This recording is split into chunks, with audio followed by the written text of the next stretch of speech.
So how can you fast forward a video on the iPhone? Let's get into it and let's explain that. So whenever you record a video through the camera app, right, you can have your own or even downloaded videos, doesn't matter. But if your photos and videos are inside of the Photos app, like in the gallery, you can fast forward them. If you start playing the video, you can always grab the little bar at the bottom. You can see the progress of the video. So you can grab it and just fast forward to the action right there. You can see the time as you're scrolling through. So you can see that right now I'm like 5 seconds, 7, 10. You can see that I'm fast forwarding a video very simply using the built-in tools.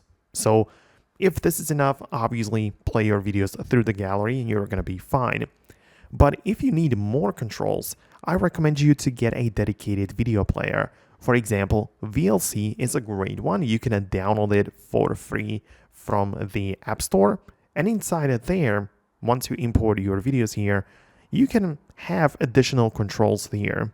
So obviously you have the same thing of grabbing the bar at the bottom. You can even see that we have the high-speed scrubbing going on, and you can slide your finger to adjust the scrubbing rate. So you can go up and down. So you can see that at the bottom it's like high speed. I slide it up, it's half speed, then it's quarter speed scrubbing. So you can move around in like different speeds, if that makes sense, right? So you can already see that this app has more features in here.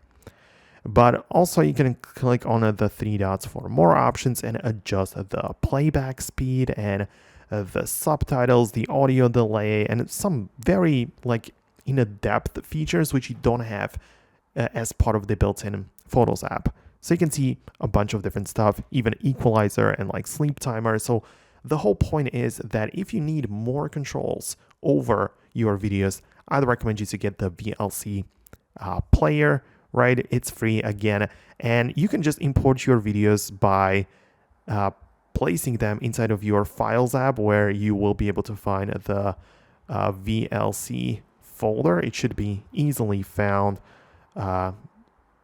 somewhere, as you can see it's right here. So once you download the app, the VLC folder will automatically appear in your Files app, and you just need to move your video files in here and they will automatically show up within the app. So let me know below in the comments if it helped. Subscribe for more, and I'm gonna catch you later in the next tutorials.